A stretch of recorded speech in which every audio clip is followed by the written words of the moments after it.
नमस्कार. लक्ष्मी चित्र या यूट्यूब चॅनलमध्ये आपल्या सगळ्यांचं मी पुन्हा एकदा स्वागत करते. लक्ष्मी चित्र यूट्यूब चॅनल हे सध्या नवरात्र उत्सवामध्ये नवरत्नाचा नवरात्र घट हा कार्यक्रम सध्या संपन्न करीत आहे. या कार्यक्रमाअंतर्गत आपण भेटत आहोत अनेक प्रेरणादायी व्यक्तिमत्वांना. त्यापैकीच ज्यांच्या जीवन संघर्षातून आपल्या सगळ्यांना प्रेरणा मिळेल असे एक व्यक्तिमत्व आपल्या समवेत आज गप्पा मारण्यासाठी आलेले आहेत. आपण त्यांच्याशी संवाद साधणार आहोत आणि गप्पांमधून त्यांना जाणून पण घेणार आहोत. तर हे जे व्यक्तिमत्व आहे हे दुसरे कोणी नसून ती माझी सखी आहे आणि आपल्या समवेत आहेत आज सुचिता आरज मॅडम. नमस्कार मॅडम. नमस्कार. लक्ष्मी चित्र यूट्यूब चॅनलमध्ये आपलं मी मनपूर्वक स्वागत करते आणि नवरात्र उत्सवाच्या आपल्याला खूप खूप शुभेच्छा देते. सर्वप्रथम धन्यवाद. आपल्यालाही सर्वांना शुभेच्छा. तर इथे मला सांगावं असं वाटतंय की आमची सकाळ ही तुमच्या आवाजाने होत असते. अगदी ठाणे जिल्हाच नव्हे तर संपूर्ण आम्ही जे शिक्षक वर्ग आहोत त्या सगळ्यांची सकाळ ही तुमच्या आवाजाने होत असते आणि तो आवाज म्हणजे अगदी नमस्कार ई लायब्ररी असा जो तुमचा आवाज असतो त्याच्याने आमचा प्रारंभ होत असतो. तर हे जे तुमचं ई लायब्ररी हे प्रोजेक्ट आहे त्याबद्दल आम्हाला थोडंसं सांगा. सगळ्यात आधी मला आज इथे असं बोलायला मिळतंय ना हे मला खूप छान वाटतंय आणि माझी मैत्रीण आहे त्यामुळे खरंच खूप एक वेगळाच अनुभव हा आहे. आत्ता उल्लेख केलास तू ई लायब्ररी ठाणे. आयुष्याला एक वेगळे वळण देणारी ही संधी. जसं तू म्हणालीस की सकाळी सकाळी सगळे आवाज ऐकतात. माझ्यासाठी पण खूप भाग्याचा क्षण आहे की कुणीतरी तुम्हाला ऐकतंय आणि असं म्हणतात की ऐकण्याने ना मनाचे काम होतात. आणि म्हणून ह्या अभिवाचन ह्या क्षेत्राला जेव्हा मी सुरुवात केली त्यावेळेला खऱ्या अर्थाने अभिवाचन म्हणजे काय ग तर एक अभिनय जो वाचनाद्वारे मला कुणाच्या तरी हृदयापर्यंत पोहोचवायचा आहे. अगदी अगदी म्हणजे वाचन म्हणजे फक्त ते शब्द वाचन नाही तर त्यातल्या भावना आपल्या मनापर्यंत पोहोचल्या पाहिजे. अगदी अगदी म्हणजे मी असं म्हणेन की पूर्णविराम सुद्धा ना वाचता यावा लागतो बरं का. बरोबर. स्वल्पविराम वाचता यावा लागतो. बरोबर. म्हणजे हे नुसतेच त्यातले शब्द नाहीत तर ते पूर्ण अर्थ भाव त्याच्या भावना मना पोहोचल्या पाहिजे. बरोबर. आणि ते काम तुम्ही करताय खूप आम्हाला आनंद वाटतो. हा अभिवाचनाचा पाया तुम्ही कुठून रचला म्हणजे कधीपासून सुरुवात केली किंवा हा जो उपक्रम आहे ना तो मुळात ज्यांच्या संकल्पनेतून साकार झाला ते श्री अलंकार वारघडे सर. आणि मग यात माझी भूमिका ही अभिवाचकाची आहे.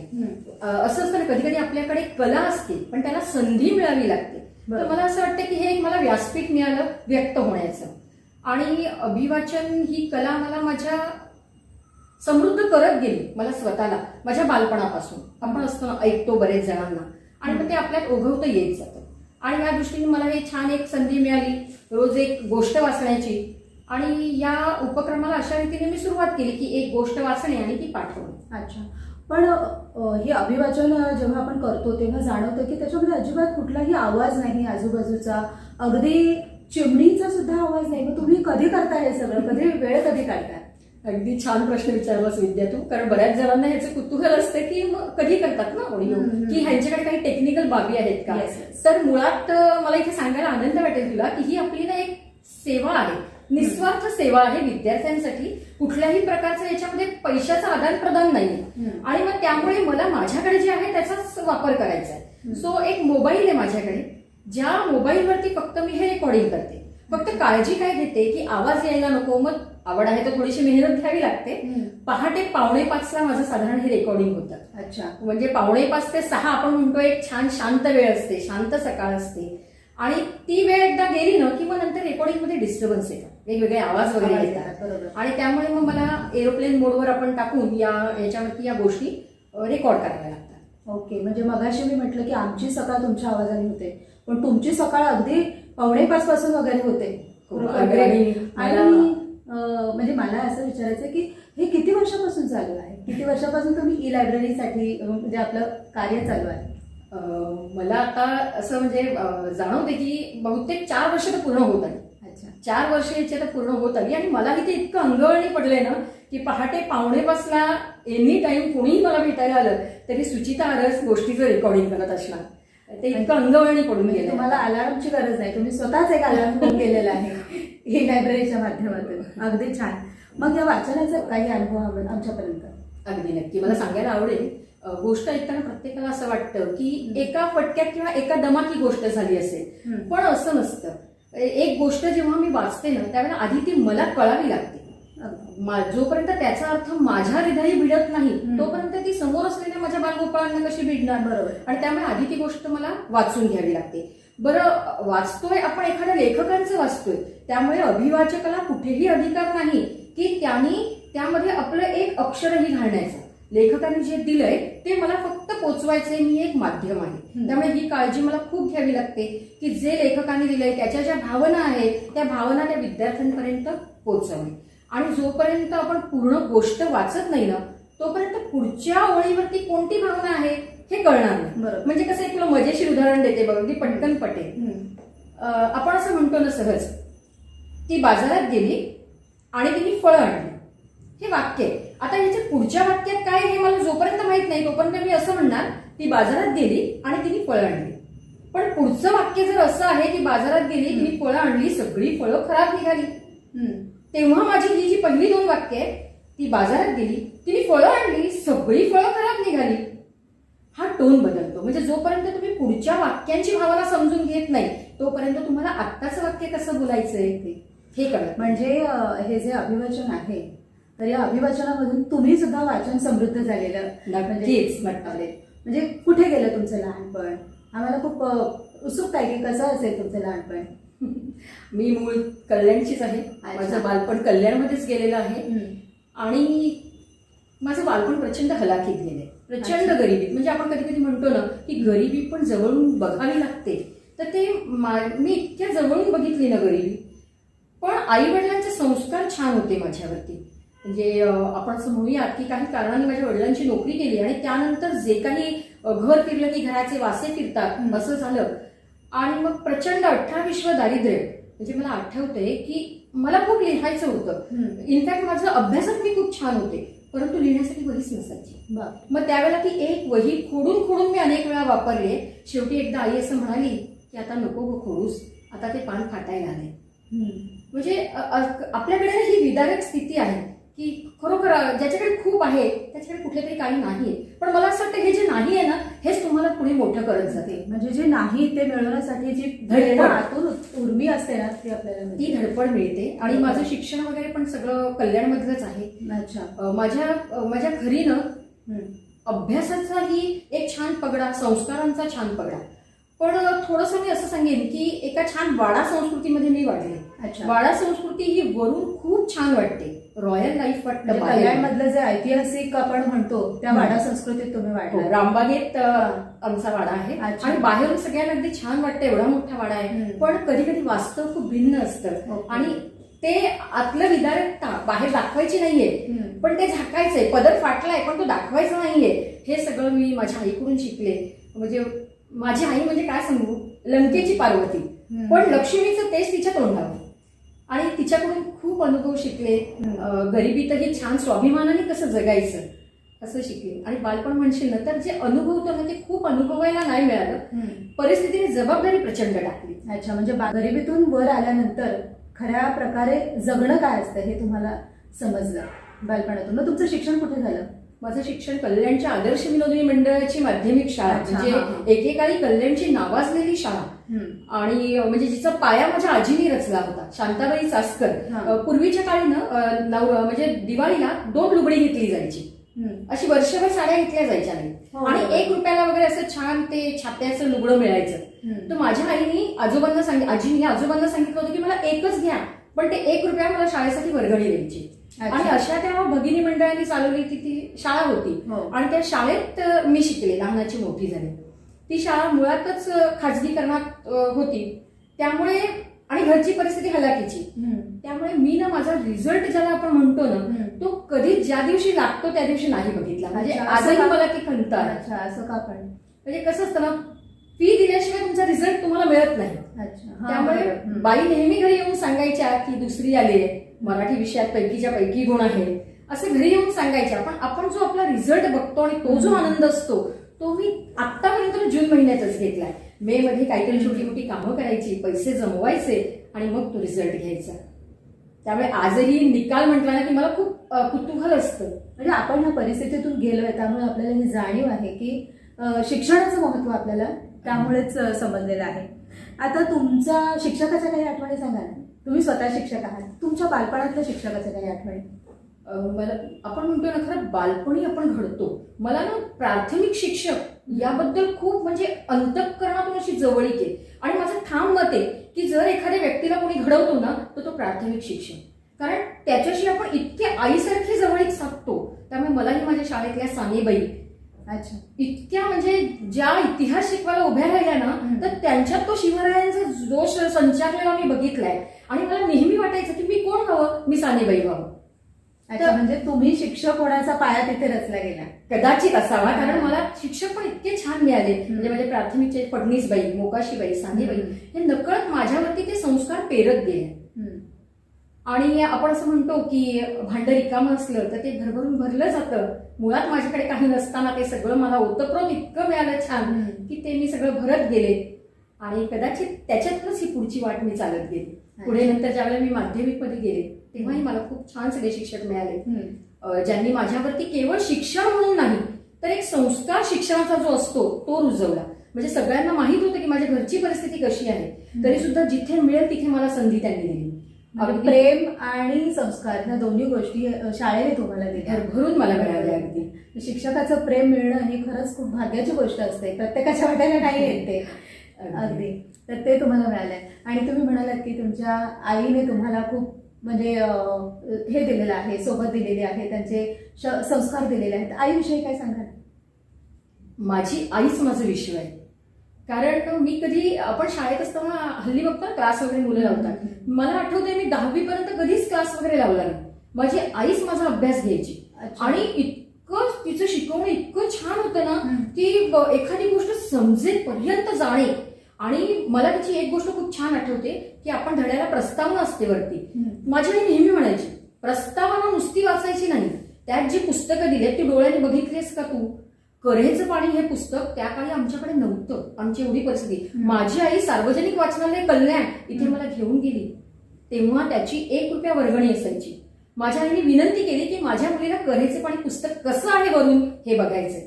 आणि मला तिथल्या त्या ज्या लायब्ररीयन होत्या त्यांनी अक्षरशः आत बोलवलं आणि मी त्यावेळेला ते कऱ्हेचं पाणी काही कळत नव्हतं. मी आईला म्हटलं एवढं जाड पुस्तक इतकं. आई म्हणजे आज डोळ्याने बघ, उद्या जाऊन वाचण्याचा मोह होईल. आणि म्हणजे त्या काळात माझ्या आईने ती धडपड केली की हिच्यापर्यंत पुस्तकं पोचावी, हिला काहीतरी कळावं. तर असं आणि खूप छान तिने म्हणजे येणाऱ्या परिस्थितीला तोंड कसं द्यायचं हे मी तिच्याकडूनच शिकले. म्हणजे त्यांनी तुम्हाला वाचनाचे संस्कार तिथूनच तुमच्यापर्यंत पोहोचलेले आहेत. आणि तुम्ही म्हणालात की आई तुमचं विश्व, पण मला तुमच्या एकंदर अनुभवावरून असं वाटतं की तुम्ही सुद्धा आईचं विश्व आहात. तुमच्यासारखी गोड मुलगी आईचं विश्व असणारच. त्यानंतर मग पुढे आता आपण तुमचं शिक्षण झालं आणि मग शिक्षक तुम्ही व्हावं असं कधी ठरवलं? शिक्षक व्हावं हे दूर दूरपर्यंत माझ्या अजिबात ह्याच्यात नव्हतं की मला शिक्षक व्हायचंय असं. म्हणजे एकतर माझ्या पूर्ण कुटुंबात कोणी शिक्षक नाही, त्याच्यामुळे दूरपर्यंत मी शिक्षिका होईल असं कुठलंच हे नव्हतं. पण माझं लग्न झाल्यानंतर माझ्या मिस्टरांचं ठाम मत होतं की तू पुढे शिकलं पाहिजेस, तू जर इतकी हुशार आहेस तर तू पुढे शिकलं पाहिजेस. आणि त्यांनी अचानक मला एक दिवस डीएडचा फॉर्म आणून दिला. मला काहीही माहित नव्हतं. फॉर्म भरतानाही मला हे माहित नव्हतं की हा भरल्यावर मी कोर्स केल्यावर शिक्षिका होणार आहे. आणि मला आठवतोय मी ज्या वेळेला पहिल्यांदा त्या वर्गात जाऊन बसले आणि शेवटी मी न राहून बाजूशीला विचारलं ह्या कोर्समधून आपण काय होणार आहोत, आणि ती हसली. ती म्हणाली तुला माहित नाही. म्हटलं खरंच नाही माहित. तेव्हा तिने सांगितलं तू शिक्षिका होणार आहेस. घरी आल्यावर मी त्यांना म्हटलं काय मला नाही शिक्षक वगैरे व्हायचं. पण त्यांनी ज्या पद्धतीने मला समजावून सांगितलं की ही छान संधी आहे तुझ्यासाठी. आणि खरंच म्हणजे आपण म्हणतो ना की आधार देणारे हे खूप असतात, सपोर्ट करणारे हे खूप असतात. तर मला कायम त्यांनी सपोर्ट दिला आणि त्यांच्यामुळेच मी शिक्षिका होण्याचं जे भाग्य माझ्या नशिबी लाभलं ते त्यांच्यामुळे लाभलं. म्हणजे त्यांच्यामुळे तुम्हाला शिकावं हे एक ध्येय मिळालं, शिक्षक होणं हे सुद्धा एक ध्येय त्यांच्यामुळे मिळालं. खरोखर ग्रेट. मग विवाहानंतरचा तुमचा अनुभव सांगा ना, म्हणजे त्यांच्याबद्दल पण आम्हाला ऐकून घ्यायला आवडेल. अगदी नक्की.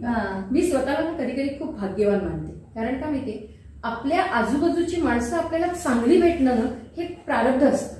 आणि माझ्या सुदैवाने मला आजपर्यंत जेवढी माणसं भेटली इतकी सगळी चांगली भेटली ना की असं म्हणजे कुणाकडनं मी काय घ्यावं. मॅडम मी तुम्हाला एक थोडं थांबवते की तुम्ही म्हणताय चांगली माणसं भेटली, हा तुमचा सकारात्मक दृष्टिकोन आहे. मला असं वाटतं की समोरच्या मधले चांगले गुण दिसले यासाठी आपलं मन सुद्धा चांगलं असणं महत्वाचं आहे, नाही का?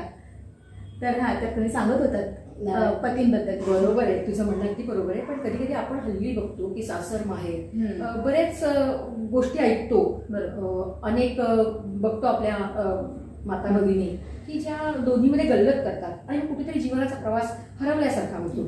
तर माझ्या सुदैवाने मला सासरची माणसं इतकी चांगली मिळाली ना. माझ्या सासूबाई 9वारी लुगडं नेसणाऱ्या अशिक्षित अडाणी, पण माझ्या प्रत्येक इंटरव्ह्यूला माझ्या बरोबर असायच्या.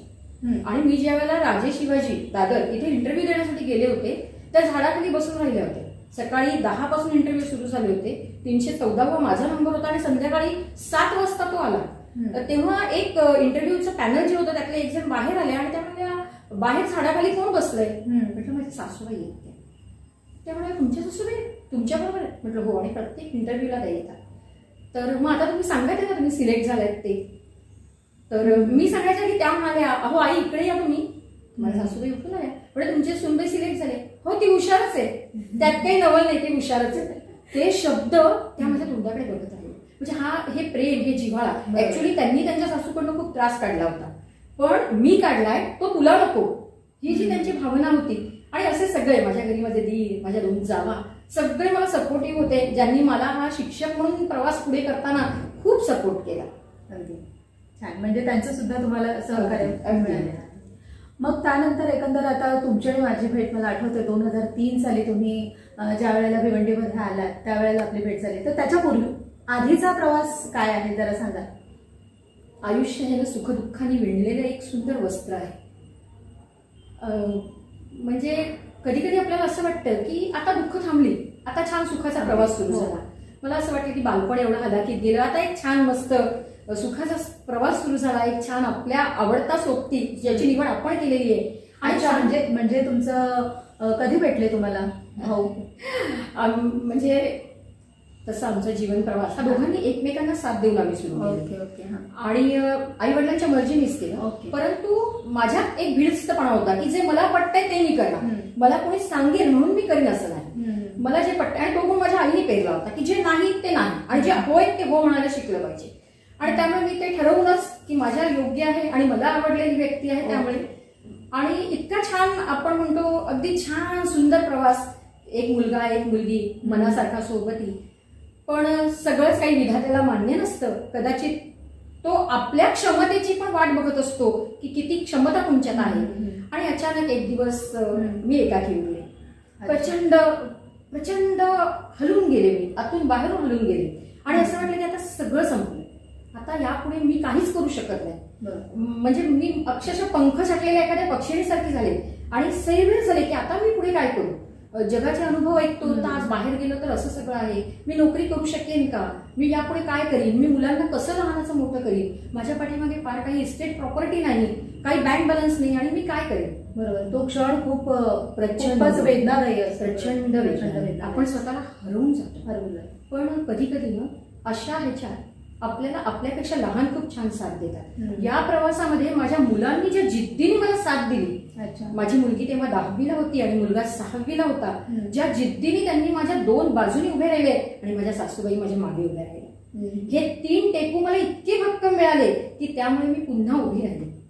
मला आठवतंय 2003 साली ते गेल्यानंतर मी माझी मुरबाड तालुक्यातून भिवंडीत बदली झाली. आणि सगळ्यांना माहित होतं की सुचिता अरस ही व्यक्ती बऱ्यापैकी चांगलं बोलते. आणि माझी एक पाठसभा पूर्वी असायच्या आणि मी मनात ठरवलं होतं की मी आता उठणार नाही, कारण एक ते मन दबलं गेलं होतं की नाही आता मी उभी राहिली तर सगळे माझ्याकडे बघतील, माझ्यात आता बोलण्याचं धारिष्ट नाही. आणि अशा वेळेला माझ्या मुलीने त्या केंद्रप्रमुखांना फोन करून सांगितलं, भगतबाई केंद्रप्रमुख होते, अत्यंत मायाळू व्यक्ती, आणि फोन करून सांगितलं की माझी आई जर आज उभी राहिली नाही तर आयुष्यात ती कधीच उभी राहणार नाही. हे वाक्य तिने सांगितलं आणि भगतबाईंनी त्या अख्ख्या मिटिंगमध्ये मला उभं केलं की आरस मॅडम तुमचं कथाकथन आम्हाला ऐकायचं. माझ्यावर जसं आभाळ कोसळलं की मीच इतकी दुःखात आहे आणि मी काय कथाकथन सांगणार. आणि मला आठवते विद्या त्यावेळेला मी झेव्या ही एक कथा सांगितली. माझी कथा संपल्यावरती प्रत्येक शिक्षिकेच्या डोळ्यात पाणी होतं. जेल्यागावी ही तुमची कथा मी पण ऐकली आहे, तेव्हा मी पण होते तिथे. हे म्हणजे खरंच कधी कधी ना आपल्याला ह्या दुःखातून सावरण्यासाठी आपल्या आजूबाजूचा परिसर, आपली मित्रमंडळी, आपले गुरुवर्य खूप खूप साथ देतात खरंच. आणि असं लागणं सुद्धा खूप महत्वाचं आहे आयुष्यामध्ये. आणि मग म्हणजे भगत मॅडमचं तर माहितच आहे की सगळ्यांना अगदी धीराने जवळ घेणार वगैरे, खूप छान. मग त्याच्यानंतर मग तुमचा असा पुन्हा ही आयुष्याची दुसरी इनिंग म्हणता येईल सुरू झाली. पण ती त्यात माझ्या मुलांनी मला खूप साथ दिली, अगदी छान सपोर्ट दिला. मुलीचं तुम्ही सांगितलं, खरंच कौतुक करायला पाहिजे तिचं की त्या वयात तिला हे कळत होतं की आज माझ्या आई बोलली नाही तर ती कधीच उभी राहणार नाही.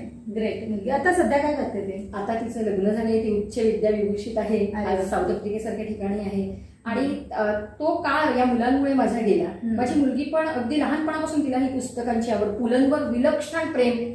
आणि म्हणजे अगदी एखादी गोष्ट चुकीची असेल ना ती भिडस्तपणे सांगणार की हे बरोबर नाही, म्हणून हे योग्य आहे, हे कर असं. आणि मुलाची पण मला कायम साथ मिळाली. बक्षीस असतं माझ्या दोन्ही मुलांमध्ये प्रचंड तफावत आहे. मुलगी खूप हुशार, अगदी 2.5 वर्षापासून स्टेज सांभाळलंय. आणि मुलगा इतका लाजाळू की तो कधीच आजपर्यंत माईक घेऊन पुढे आला नाही.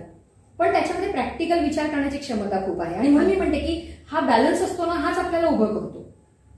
आणि यानंतर माझा हा शिक्षक म्हणून भिवंडीतला प्रवास तू माझ्या सोबतीने आहेस, तू बघितलेस अनेक. तुमचा जो प्रवास आहे तो अतिशय वेगाने मला वाटतं चालू झाला, तर त्याविषयी सांगा.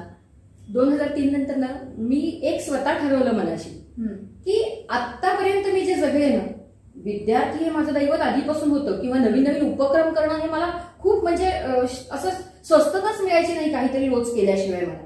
आणि शाळा हे माझं घर असायचं. पण 2003 नंतर त्या इतकी झपाट्याने मी गुंतवून घेतलं. मला एक माहित होतं की माझा फोकस जर मी विचलित केला तर माझं नकारात्मक गोष्टींकडे लक्ष जाईल. आणि त्यामुळे मी अशी काही झापडं लावली की हे विद्यार्थी, मला यांना घडवायचे, मला यांच्यासाठीच माझं जीवन खर्ची करायचे. आणि त्यामुळे मग एक उपक्रम, नवनवीन उपक्रम मी घेत गेले. त्याच्यातून विद्यार्थ्यांनी खूप लाख मोलाची साथ दिली. मला माझं बालपण जसं गेलं ना, असे काही विद्यार्थी मिळाले. मी कसोशीने प्रयत्न केला की माझ्यासारखी वेळ त्यांच्यावर यायला नको. आणि त्यामुळे मी त्यांच्या पालकांना भेटत गेले, त्यांना बोलतं केलं, अशा मुलांना पुढे आणलं. सुदैवाने मला गोव्यासारखी शाळा मिळाली भिवंडीतली, अतिशय छान स्टाफ मिळाला. माझ्या आयुष्यात मला तरेबाई इतक्या छान केंद्रप्रमुख भेटल्या. आणि आज आता मला असलेल्या प्रिया प्रकाश पाटील अधिकारी आपल्याला लाभणं खरंच हे आहे. म्हणून मी म्हणते की ते एक प्रारब्ध माझं खूप छान आहे की मला अशी सगळी माणसं भेटली कायम. म्हणजे मला त्यांनी संधी दिली, मला खूप पुढे येण्याची संधी त्यांच्यामुळे मिळाली वेळोवेळी. माझा मित्रपरिवार आहे ज्याच्यात तू आहेस, अनेक जण आहेत. तरी ऐकलं होतं तुमचं बीएड झालं, तर तो अनुभव पण काही विलक्षण वेगळा आहे, तो सांगा ना जरा बीएडच्या संदर्भात. माझं शिक्षण मला काही कळत नाही की शिक्षण हे ना मला असं खूप झटपट घेता नाही आलं प्रत्येक वेळेला. आणि मला प्रत्येक जण विचारायचा की अरे म्हणून तुम्ही इतकं छान बोलता, इतक्या हुशार आहात, मग फक्त डीएडच कशा तुम्ही? तर ती एक खंत मनात कायम होती की सगळ्यांची डिग्री बघायचे मी, कोणी बीएड कोणी काय, आणि सतत मनात खंत होती. आणि शाळेत माझ्या मनातली ती खंत ना आमचे रवींद्र करे यांनी ओळखली. आणि त्यांचं त्यावेळेला बीएड चालू होतं. योगायोगाने बीएडचे प्राध्यापक आमच्या कॉलेजमध्ये आलेले होते. आणि त्यांनी माझ्याशी बोलल्यावर म्हणाले की तरे ही तुझी जबाबदारी आहे की पुढच्या वर्षी या आपल्याकडे बीएडला हव्या. मला तरी म्हणाले की ताई बीएडला ऍडमिशन तर घ्यायला पाहिजे. मी म्हटलं नाही रे बाबा, शक्य नाही, मी फीस भरू शकत नाही एवढी, कारण माझ्यावरती अनेक जबाबदाऱ्या होत्या घराच्या. आणि त्यामुळे मी नाही म्हटलं अरे करू शकत. आणि अशा वेळेला माझ्या गोव्याचे हे 40 जण पुढे आले. आणि मला विद्या खरंच म्हणजे भरून येतं सांगताना की त्यावेळेला त्यांनी माझं ऍडमिशन पासून, माझी फी भरण्यापासून सगळं केलं. आणि मी काय देऊ शकेन त्यांना? मी एकच प्रॉमिस केलं सुमतीला की मी फर्स्ट क्लास मिळवेन, मी एवढं करू शकेन. यापुढे मी काय करीन मला माहित नाही, मी तुमचे हे परतफेड कशी करीन मला माहित नाही, पण मी फर्स्ट क्लास मिळून दाखवेन. आणि त्यावेळेला ते चौघं माझ्या तोंडाकडे बघत राहिले. जिद्द बांधली पक्की की एखाद्या ठिकाणी पैसे घेतले तर व्याज दिलं असतं ना, हेच माझं व्याज आहे. आणि त्या जिद्दीने मी ते बीएड पूर्ण केलं आणि फर्स्ट क्लास केला. छान माणसं आहेत, घरभरून प्रेम करणारी माणसं आहेत. खरंच आपण खूप त्या बाबतीत भाग्यवान आहोत. आता पुढे जाताना असं मला म्हणायचं की तुमच्या आठवणीतलं एखादा शिक्षक म्हणजे हो असं म्हणजे सांगायचं म्हटलं तर आपल्या केंद्रामध्ये मेघना पाटील या एक शिक्षिका आहे. Yes yes. कधी कधी आपल्याला असं वाटतं ना की आपल्याला खूप छान बोलता येतंय आणि म्हणून आपण लोकांना दिसतो. पण काही माणसं न बोलता मागे शांतपणे काम करत असतात आणि त्या कामातनं आपण प्रेरणा घ्यायला शिकलं पाहिजे. तर ही माझी मैत्रीण पण कधी असं विशेष पुढे येऊन बोलणार नाही वगैरे. पण 30 पटाची शाळा कशी तिने वाचवली, तिचा तो स्ट्रगल, तिचा तो संघर्ष, यातून मी इतकं काही शिकले ना की माझ्याच मैत्रिणीची माझी नव्याने ओळख झाली. म्हणजे अशा अनेक शिक्षकांकडून आपण खूप काही शिकवतो. मला आठवण सांगायची तर लक्ष्मी आर्टचे आपले अजय पाटील सर आहेत, तर यांचे आणि माझे ऋणानुबंध फार जुने आहेत. माझ्या मुलाचे ते शिक्षक आहेत. अच्छा. आणि त्यामुळे ती एक वेगळंच मुलाचे शिक्षक असणं हे एक वेगळंच हे असतं. आणि त्या काळातही त्यांना माहित होतं हे की मॅडम, म्हणजे त्यांनी एकदा बोलता बोलता मला म्हणाले होते की मॅडम तुम्ही इतके हुशार आहात, तुम्ही मुलगा थोडा शांत आहे तुमचा, शाय आहे. आणि मी सरांना त्यावेळेला माझी परिस्थिती सगळी सांगितली आणि ते अवाक झाले. ते म्हणाले मॅडम नाही, तुम्ही यातून खूप पुढे जाणार.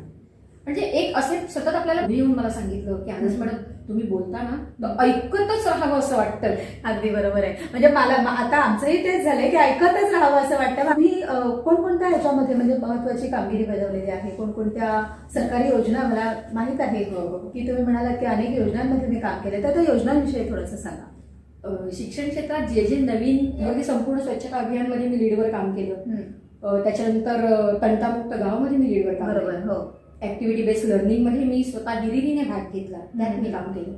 याच्या व्यतिरिक्त शासकीय जेवढ्या योजना आल्या, मला वाटतं आपल्याकडे भाषागणित ज्या पेट्या आल्या त्याचं समीक्षण करण्याची तत्कालीन शिक्षण मंत्री विनोदजी तावडे साहेब यांच्याबरोबर समीक्षणासाठी माझी निवड केली होती. तर त्या सादरीकरणाची उत्तम संधी मला मिळाली. अशा या प्रवासामध्ये शासकीय योजनांच्याच बरोबरीने मी माझे काही छंदही जोपासले की त्या निमित्ताने ट्रेनिंगमध्ये आपल्याला काही सादरीकरण मिळतं, त्यातून लोकांच्या समोर येत गेले, शिक्षकांच्या समोर येत गेले आणि आपल्या समोरचा रसिकच आपल्याला सांगतो की आपल्यात काहीतरी आहे. आणि तेव्हा आपली स्वतःची ओळख, म्हणजे समोरचा जो रसिक असतो तो सांगतो की येस तुझ्यामध्ये काहीतरी वेगळं आहे. आपल्याला ओळख नसते, समोरची व्यक्ती ती करून देते. मॅडम, तुमचा जीवन प्रवास खरोखर सुखदुःखाने भरलेला आहे. मला असं आठवते की लहानपणी आपल्याला एक धडा होता, त्याच्यामध्ये असं लिहिलेलं होतं की काही माणसांच्या आयुष्यामध्ये ना की सुखाचं चांदणं पसरणं राहूनच जातं. पण मला वाटतं आता तसं नाही आहे. तुमच्या आयुष्यामध्ये निश्चितच सुखाचं चांदण्याची बरसात होणार आहे.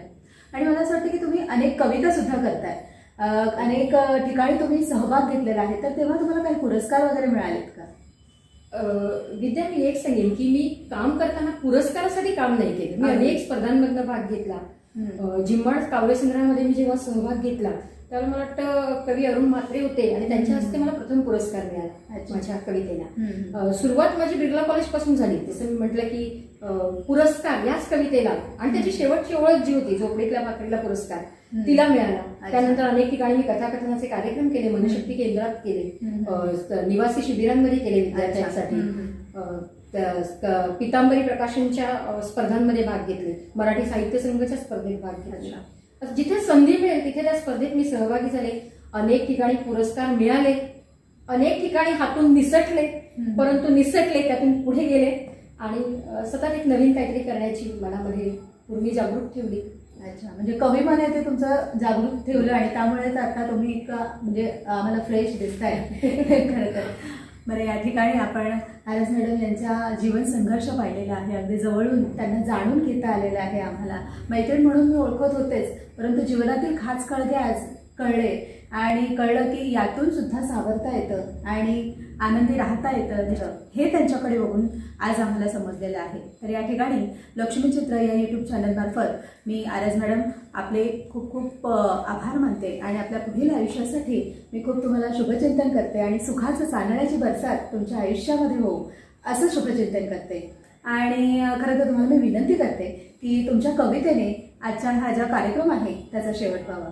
नक्कीच. पण सर्वप्रथम मी आधी लक्ष्मी चित्र यांचे मनापासून आभार मानेन की त्यांनी ही इतकी छान संधी मला दिली. कला प्रत्येकाच्या अंगी असते, संधी मिळावी लागते आणि मला पुन्हा एकदा पूर्ण टीमचे आभार मानेन मी. आणि शब्दातून व्यक्त व्हायला ना मला खूप आवडतं. शब्द मला माझे जवळचे वाटतात, सुखदुःखात साथ करणारे वाटतात. आणि ज्योतिबा तुम्ही हवे होता, ज्योतिबा तुम्ही हवे होता बघण्या आजची नीती, ज्योतिबा तुम्ही हवे होतात बघण्या आजची नीती, बुद्धिवंत भ्रष्ट होतात एकटी सावित्री लढेल किती.